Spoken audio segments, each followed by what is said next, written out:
अब अगला टॉपिक है रोलेट एक्ट। रोलेट एक्ट क्या है क्या नहीं है चलिए समझते हैं। तो गांधी जी को जब इतना सारा सक्सेस मिला इंडिया में आते आते, यहाँ पे तीनों में सक्सेस मिल गया, तो इन्होंने रियलाइज़ कर लिया कि ये सत्याग्रह मूवमेंट इंडिया में भी काम कर रहा है, सत्याग्रह जो मेथड है लड़ाई लड़ने का। तो इसीलिए इन्होंने रोलेट एक्ट के खिलाफ भी सत्याग्रह मूवमेंट लॉन्च करने का डिसीजन ले लिया। अब ये रोलेट एक्ट था क्या? सबसे पहले तो आप ये याद रखिए कि रोलेट एक्ट 1919 इस ईयर में पास किया गया था। ये एक्ट बोलता है कि देखिए इट मतलब यहाँ पे रोलेट एक्ट है। तो Rowlatt act gave the government enormous power to repress political activities and allowed detention of political prisoners without trial for 2 years। ये एक्ट गवर्नमेंट को काफ़ी ज़्यादा पावर दे देता है कि गवर्नमेंट चाहे तो पूरा इसके खिलाफ जो भी एक्टिविटी हो रहा है उसको ये रिप्रेस कर सकती है। यहाँ पे इनको पावर दे दिया गया कि ये लोग पॉलिटिकल प्रिजनर्स जो है इनको विदाउट ट्रायल, बिना किसी सुनवाई के सीधे 2 साल के लिए जेल में डाल के बंद कर सकते हैं। ठीक है, आपका कोर्ट में हेयरिंग ही नहीं होगा, आप रिहा ही नहीं होंगे, आपको सीधे जेल में बंद रहना पड़ेगा 2 साल के लिए। तो ये रोलेट एक्ट काफ़ी बुरा था इंडियंस लोग के लिए। तो इसके खिलाफ भी गांधी जी ने क्या किया, सत्याग्रह मूवमेंट लॉन्च कर दिया। तो Mahatma Gandhi wanted non violent civil disobedience against such unjust law. यहाँ पर रोलेट एक्ट को एक अनजस्ट लॉ कहा गया है, which would start with the हड़ताल इन 6 अप्रैल। तो इन्होंने कहा कि एक नॉन वायलेंट, ये तो होना ही है, ठीक है, कोई मारपीट नहीं होगा, सिविल डिसोबीडियंस होगा, लोग सीधा सीधा क्या कर देंगे, सरकार का कोई भी चीज़ को फॉलो नहीं करेंगे, ठीक है, ना गवर्नमेंट सर्विस यूज़ करेंगे ना गवर्नमेंट को कोई सर्विस देंगे। तो इसका शुरुआत कैसे होगा, एक हड़ताल के साथ होगा। हड़ताल तो समझती है स्ट्राइक, 6 अप्रैल को एक हड़ताल होना था, ठीक है। तो क्या हुआ देखिए, rallies were organised in various cities. पहला काम तो ये किया लोगों ने, रैली निकाला। दूसरा, जो वर्कर्स थे वो स्ट्राइक पे चले गए इन रेलवे वर्कशॉप्स, ठीक है, और जो दुकानें थी उनको बंद कर दिया गया। तो लोगों ने ये सब रास्ता अपनाया। और क्या क्या किया देखिए, alarm by the popular upsurge and scared that lines of communication such as the railways and telegraphs would be disrupted, the British administration decided to clamp down on nationalists। अब ब्रिटिशर्स को ये डर हो गया कि ये लोग इतना भयंकर आंदोलन कर रहे हैं और इनको डर हो गया कि कहीं लाइंस ऑफ कम्युनिकेशन जैसे कि रेलवे हो गया, टेलीग्राफ हो गया, जहाँ पे कम्युनिकेशन टूटा वहाँ पे गवर्नमेंट को ह्यूज लॉस होता है, ठीक है। तो इसके खिलाफ ब्रिटिशर्स ने भी काफ़ी ज़ोर शोर से इसका विरोध किया, ये हड़ताल का, लोगों को काफ़ी अत्याचार किया ब्रिटिशर्स ने। क्या क्या किया देखिए, local leaders were picked up from Amritsar. जो भी इस मूवमेंट को लीड कर रहे थे उनको सीधा उठा लिया गया। महात्मा गांधी को दिल्ली एंटर करने से रोक दिया गया। फिर 10 अप्रैल को जो पुलिस थी अमृतसर में, उन्होंने सीधा फायर कर दिया पीसफुल प्रोसेशन पे। लोग पीसफुली हड़ताल कर रहे थे, रैली कर रहे थे, तो उन पे सीधा फायरिंग कर दिया गया। इस वजह से लोग भी काफ़ी गुस्सा हो गए, तो लोगों ने भी अटैक कर दिया, बैंक पर, पोस्ट ऑफिस पर, रेलवे स्टेशन पर अटैक कर दिया। तो यहाँ पे मार्शल लॉ इम्पोज कर दिया गया। मार्शल लॉ का मतलब होता है यहाँ पे अब जो मिलिट्री है वो पावर में आ चुकी थी, ठीक है, उनको कंट्रोल दे दिया गया कि आप जब गवर्नमेंट से जब नहीं संभलता है कोई मामला तो मिलिट्री को हाथ में सौंप दिया जाता है कि आप थोड़ा फोर्स का यूज़ करके ये मामला को सुलझाइए। तो यहाँ पे मार्शल लॉ इम्पोज कर दिया गया और जनरल डायर जो थे इनको ये कमांड दे दिया गया कि आप इस पूरे मामला को हैंडल कीजिए, ठीक है।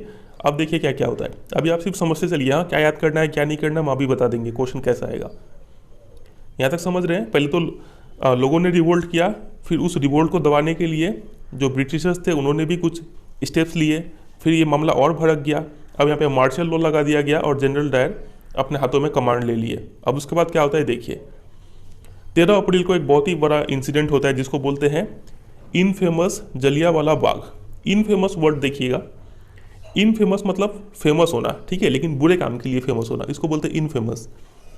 तो जलियांवाला बाग इंसिडेंट जो है वो 13 अप्रैल को हुआ था 1919 में। क्या हुआ था उस दिन देखिए, on that day a large crowd gathered in the enclosed ground of Jallianwala Bagh. Jallianwala Bagh एक जगह का नाम है, ठीक है। यहाँ पे बहुत भीड़ जमा हुई थी उस दिन। क्यों हुई थी उस दिन भीड़ जमा देखिए, some came to protest against the government new repressive measures, others had come to attend the annual Baisakhi fair. कुछ लोग तो आए थे यहाँ पे प्रोटेस्ट करने के लिए जो गवर्नमेंट ने नए नए मेजर्स लिए हैं उसके खिलाफ, और कुछ लोग आए थे यहाँ पे एनुअल बैसाखी फेयर, जो बैसाखी मेला होता है उसको अटेंड करने के लिए आए थे, ठीक है। आप डेट देख रहे हैं 13 अप्रैल, 14 अप्रैल को पहला बैसाख होता है, ठीक है।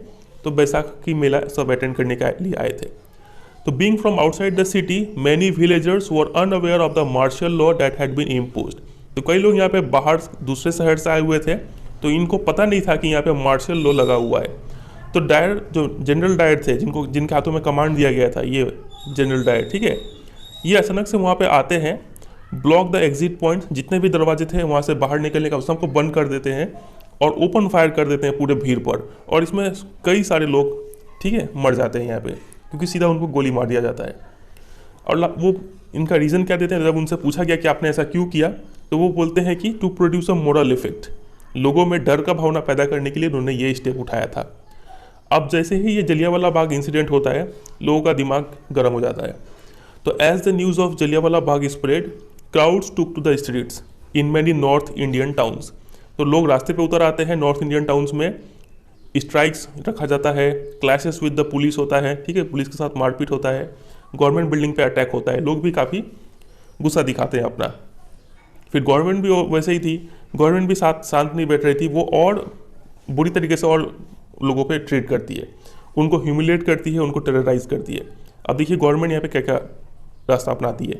Satyagrahis were forced to rub their nose on the ground, जो भी सत्याग्रही लोग थे उनको ज़मीन पे नाक रगड़वाया गया, उसके बाद उनको रास्ते पे क्रॉल करवाया गया, ठीक है, आप इस पिक्चर में भी देख पा रहे हैं धुंधला सा। फिर उनसे सलामी लिया गया, सभी साहिब लोग के लिए, ठीक है, सलामी ठुकवाया गया। पीपल वर फ्लॉग्ड, उनको चाबुक से मारा गया बीच रास्ते में, और जो विलेजेस थे उनको बॉम्ब से उड़ा दिया गया। तो ये सब कुछ रास्ते ब्रिटिशर्स ने अपनाए थे। तो सीइंग वायलेंस, जब गांधी जी ने देखा कि इतना ज़्यादा वायलेंस स्प्रेड हो गया है, लोग भी वायलेंस कर रहे हैं, ब्रिटिशर्स भी वायलेंस कर रहे हैं, तो महात्मा गांधी ने इस मूवमेंट को वापस ले लिया, बोले कि अब ये मूवमेंट बंद करो, ठीक है। अब यहाँ पे देखिए अभी तक हमने जो भी समझा है, एक बार इसके ऊपर देख लेते हैं क्वेश्चन कैसे कैसे आएगा। सबसे पहला तो क्वेश्चन बनेगा कि what was the Rowlatt act. Rowlatt act था क्या, तो आपको लिखना पड़ेगा ये रोलेट एक्ट 1919 में पास हुआ था, ठीक है। जो इंपीरियल लेजिस्लेटिव काउंसिल थी, उस समय की पार्लियामेंट समझ लीजिए, ठीक है, उन्होंने ये पास किया था। और इस लॉ में क्या बोला गया, यहाँ से यहाँ तक लिखना पड़ेगा, जो ब्लू से अंडरलाइन किया हुआ है वो, ठीक है। नेक्स्ट क्वेश्चन यहाँ पे बनेगा कि how was the Rowlatt act opposed by the people in India, explain with example. Rowlatt act को लोगों ने कैसे अपोज किया, तो जो भी ग्रीन से अंडरलाइन किया हुआ है वो आपको यहाँ पे लिखना पड़ेगा। गांधी जी ने non violent civil disobedience movement को स्टार्ट किया 6 अप्रैल एक हड़ताल के साथ, ठीक है। रैलीज निकाला गया, स्ट्राइक्स पे लोग चले गए, और जो दुकानें थे वो बंद कर दिए गए, ठीक है। लोगों ने bank, post office, railway station को अटैक किया। फिर इसके बाद ये लिखना पड़ेगा आपको, हाँ, कि जैसे ही जलियांवाला बाग का न्यूज़ स्प्रेड हुआ, ये सब रोलेट एक्ट के लिए ही हो रहा था, ठीक है। तो लोगों ने स्ट्रीट्स पे उतर गए, ठीक है। फिर वहाँ पे स्ट्राइक्स, पुलिस के साथ क्लैश, गवर्नमेंट बिल्डिंग पे अटैक, ये सब लोगों ने किया। तो ये तो था कि लोगों ने क्या क्या किया। अब क्वेश्चन भी इससे भी पूछते हैं कि explain any 3 measures taken by the British administration to repress the movement started against the Rowlatt act. अब ब्रिटिशर्स ने क्या क्या किया इस मूवमेंट को रिप्रेस करने के लिए, तो जो रेड अंडरलाइन किया हुआ है वो आपको यहाँ पे लिखना पड़ेगा कि ब्रिटिशर्स ने ये सब किया। लोकल लीडर्स को उठा लिया गया, महात्मा गांधी को रोक दिया गया दिल्ली आने से। फिर 10 अप्रैल को पुलिस ने अमृतसर के लोगों पे ओपन फायर कर दिया। फिर मार्शल लॉ इम्पोज कर दिया गया, General Dyer took the command. 13 April को जलियांवाला इंसिडेंट होता है। फिर इसके बाद सत्याग्रही को रब देयर नोज, नाक रगड़वाया गया, सलामी ठुकवाया गया, रास्ते पे क्रॉल करवाया गया, फ्लॉग्ड, चाबुक से मारा गया, विलेजेस को बॉम्ब कर दिया गया। ये सब कुछ जो मेजर्स है वो ब्रिटिशर्स ने अपनाया था इस मूवमेंट को रिप्रेस करने के लिए। समझ में आ रहा है कि नहीं आप लोगों को? चलिए, तो ये जो रोलेट सत्याग्रह है ये एक अच्छा खासा मूवमेंट बना, लेकिन इसका एक डिसएडवांटेज ये था कि ये मोस्टली सिटीज़ और टाउन्स में ही लिमिटेड रह गया, कंट्री साइड रूरल एरिया में नहीं फैल पाया ये, ठीक है। तो गांधी जी ने सोचा कि अब क्या करना पड़ेगा, एक इस मूवमेंट को और बड़ा करना पड़ेगा और ज़्यादा से ज़्यादा लोगों को इसमें जुड़ना पड़ेगा। तो इसका ये करने का एक ही तरीका था, वो तरीका क्या था कि हिंदूज और मुस्लिम को एक साथ लाया जाए, तभी ये मूवमेंट बड़ा हो पाएगा, ठीक है। अब ये कैसे किया जाए, हिंदू मुस्लिम को एक साथ कैसे लाया जाए, तो उन्होंने एक महसूस किया कि इसको करने का एक ही तरीका है। वो तरीका क्या था कि खिलाफत इश्यू को उठाया जाए। अब ये खिलाफत इश्यू क्या है इसको समझते हैं। देखिए, the First World War had ended with the defeat of Ottoman Turkey. First World War में ऑटोमन टर्की का हार हो गया था, ठीक है। And there were rumours that a harsh peace treaty was going to be imposed on the Ottoman Empire. और ये अफवाहें फैल रही थी कि कोई बहुत ही सख्त डिसीजन लिया जाएगा जो अच्छा नहीं होगा इस ऑटोमन एम्पायर के लिए। The spiritual head of the Islamic world the khalifa, ठीक है। तो मुस्लिम लोग के लिए ये एक स्पिरिचुअल हेड हुआ करते थे ऑटोमन के एम्पायर, ठीक है, खलीफा। तो ये अफवाह था कि इनको काफ़ी बुरा सज़ा दिया जाएगा, ठीक है। To defend the Khalifa's temporal powers, a Khilafat committee was formed in Bombay in March 1919. तो ये खलीफा के टेम्पोरल पावर्स, टेम्पोरल मतलब उस समय के जो पावर्स थे उसको बचाने के लिए एक खिलाफत कमेटी बनाया गया बॉम्बे में मार्च 1919 में, ठीक है। इसमें कौन कौन थे देखिए इस कमेटी में। A young generation of Muslim leaders like the brothers Mohammad Ali and Shaukat Ali began discussing with Mahatma Gandhi about the possibility of a united mass action on the issue। तो दो यहाँ पे मुस्लिम के लड़के थे, एक थे मोहम्मद अली और दूसरे थे शौकत अली। तो ये दोनों मिलके महात्मा गांधी से डिस्कस करने लगे कि क्यों ना हम इस खिलाफत मूवमेंट को लिए क्या करें, एक मास एक्शन लॉन्च करें, ठीक है। सब लोग मिलकर इसके खिलाफ लड़े। तो देखिए क्या हुआ। Gandhi ji saw this as an opportunity to bring Muslims under the umbrella of a unified national movement. तो गांधी जी को लगा कि अगर हम इस बार इन मुस्लिम लोग का हेल्प कर देंगे तो ये सब लोग एकजुट हो जाएंगे और आगे चल के अगर कोई भी लड़ाई हुआ तो हिंदू मुस्लिम एक साथ रहेंगे, ठीक है। तो गांधी जी को यहाँ पे अपॉर्चुनिटी दिखा कि ये लोग, गांधी जी क्या कर सकते हैं, यहाँ पे हिंदू मुस्लिम को यूनाइट कर सकते हैं। तो at the Calcutta session of the Congress in September 1920 he convinced other leaders of the need to start a non cooperation movement in support of Khilafat as well as for Swaraj. तो कांग्रेस का सेशन हुआ जिसको बोलते कलकत्ता में। तो कलकत्ता सेशन सितंबर 1920 में उन्होंने क्या किया, बाकी लीडर्स को मना लिया। कहाँ के लीडर्स, कांग्रेस के जो बाकी लीडर्स थे उनको मना लिया क्या करने के लिए, एक नॉन कोऑपरेशन मूवमेंट लॉन्च करने के लिए। और इस बार ये नॉन कोऑपरेशन मूवमेंट का एम क्या होगा, खिलाफत को सपोर्ट करेंगे और स्वराज का डिमांड करेंगे, ठीक है। अब इसको बहुत डिटेल में समझेंगे स्वराज का डिमांड क्या था। अब यहाँ पे हम समझेंगे वाई नॉन कोऑपरेशन। तो ये नॉन कोऑपरेशन ही क्यों रास्ता उन्होंने चुना इस मुद्दे से लड़ने के लिए, चलिए समझते हैं। अच्छा, तो इसके ऊपर क्वेश्चन कैसा बनेगा वो देख लेते हैं। तो यहाँ पे आपसे क्वेश्चन पूछेंगे कि वाई वॉज द खिलाफत मूवमेंट स्टार्टेड। खिलाफत मूवमेंट क्यों स्टार्ट किया गया, तो जितना ये ग्रीन हेडलाइन किया हुआ है ये लिखना होगा और प्लस इसमें हिंदू मुस्लिम को यूनाइट करने का पॉसिबिलिटी था, इसलिए खिलाफत मूवमेंट को स्टार्ट किया गया, ठीक है। फिर ये दो लीडर्स का नाम आप याद रखिएगा कि कौन दो लीडर इस खिलाफत कमेटी में थे, दो मुस्लिम ब्रदर्स मोहम्मद अली और शौकत अली, इन दोनों का नाम याद रखिएगा, ठीक है। इतना ही चीज़ आपको यहाँ से याद करना है। अब ये नेक्स्ट टॉपिक स्टार्ट करते हैं कि वाई नॉन कोऑपरेशन। तो in his famous book Hind Swaraj 1909 Mahatma Gandhi declared that British rule was established in India with the cooperation of Indians and had survived only because of this cooperation. If Indians refused to cooperate, British rule in India would collapse within a year and Swaraj would come. ये काफ़ी काम का बात उन्होंने कहा। देखिए महात्मा गांधी ने एक बुक लिखा था जिसको बोलते हैं हिंद स्वराज, वेरी इंपॉर्टेंट है। इसके ऊपर एग्जाम में डायरेक्ट क्वेश्चन आता है कि who is the author of the famous book Hind Swaraj, तो आपको लिखना होगा महात्मा गांधी, ठीक है। तो महात्मा गांधी ने इस बुक में बताया था कि इंडिया में ब्रिटिश रूल कब से आया। इसलिए आया क्योंकि इंडियंस ने क्या किया, ब्रिटिशर्स के साथ कोऑपरेट किया। इंडियन का मदद से ही तो ब्रिटिश ने इंडिया पे राज किया, ठीक है। तो ब्रिटिशर्स इंडिया में सर्वाइव इसलिए कर रहे हैं क्योंकि यहाँ पे इंडियंस का कोऑपरेशन है, लोग सहयोग कर रहे हैं, ठीक है। क्योंकि सिर्फ गोरे लोग तो आके यहाँ पे राज नहीं कर सकते ना, गोरे लोग के अंडर में इंडियंस लोग होंगे, वो इंडियंस लोग का हेल्प से, पुलिस में इंडियंस लोग ही होंगे, ठीक है, आर्मी में इंडियंस लोग ही होंगे, वही लोग कंट्रोल कर रहे होंगे। तो अगर ये इंडियंस लोग यहाँ पे रिफ्यूज़ कर दे कोऑपरेट करने से, तब ब्रिटिश रूल क्या होगा, कोलैप्स हो जाएगा 1 साल के अंदर, और तब अपने आप क्या आ जाएगा, स्वराज आ जाएगा। यही मोटिव था कि क्या लॉन्च किया जाए, नॉन कोऑपरेशन मूवमेंट लॉन्च किया जाए, कि हम ब्रिटिश का सहयोग ही नहीं करेंगे कोई भी काम में, तो ब्रिटिशर्स अपने आप कमज़ोर हो जाएगी और यहाँ पे स्वराज आ जाएगा। तो ये मोटिव था। तो Gandhi ji propose that the movement should unfold in stages. तो उन्होंने ये मूवमेंट को कुछ स्टेजेस में स्टार्ट करने का कोशिश किया, ठीक है। स्टेज क्या क्या था, चलिए देखते हैं। It should begin with the surrender of titles that the government awarded and a boycott of civil services, army, police, court and legislative council, school and foreign goods. तो पहला स्टेज में जब स्टार्टिंग स्टेज होगा non cooperation movement का, तो उसमें क्या किया जाएगा, गवर्नमेंट ने जो भी टाइटल्स, गवर्नमेंट ने जो भी किसी को भी अवार्ड दिए हैं, तो लोग क्या करेंगे, उस सभी अवार्ड को वापस कर देंगे, सरेंडर कर देंगे, ठीक है। ये पहला चीज़ करेंगे। उसके बाद बॉयकॉट, बॉयकॉट मतलब किसी चीज़ को ना करना।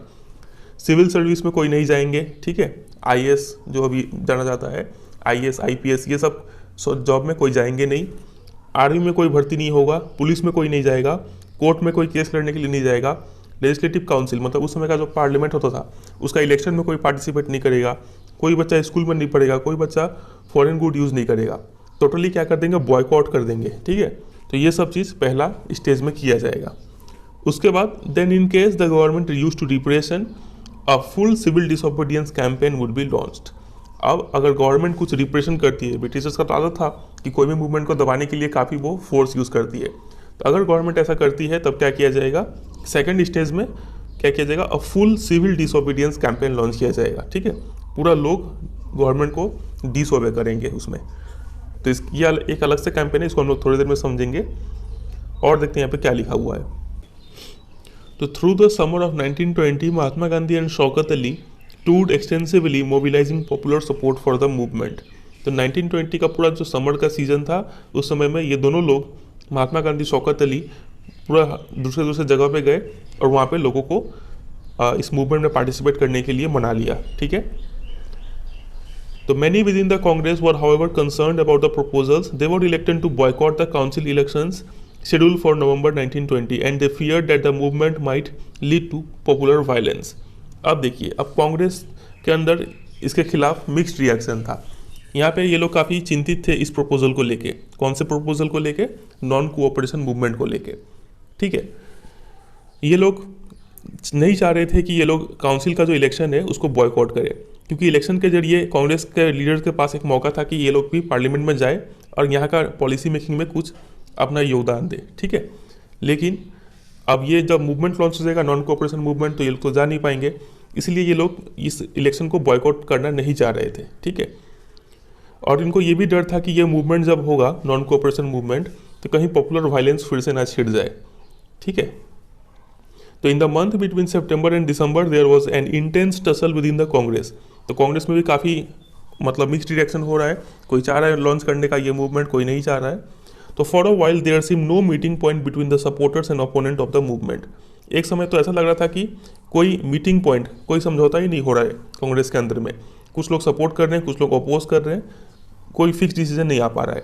तो फाइनली कांग्रेस का जो नागपुर सेशन हुआ दिसंबर 1920 में, यहाँ पे कोई एक समझौता लाया गया और इसके तहत नॉन कोऑपरेशन मूवमेंट को फाइनली एक्सेप्ट कर लिया गया सभी मेंबर्स के द्वारा। तो ये मूवमेंट कैसे अनफोल्ड हुआ, कैसे इसको अप्लाई किया गया, कौन लोग इसमें पार्टिसिपेट किए और जो डिफरेंट सोशल ग्रुप्स है ये लोग नॉन कोऑपरेशन को लेकर क्या क्या सोचते थे, अब इन सभी क्वेश्चंस का जवाब हमें नेक्स्ट टॉपिक में मिलेगा, differing strands with in the movement. चलिए, सोशल हब।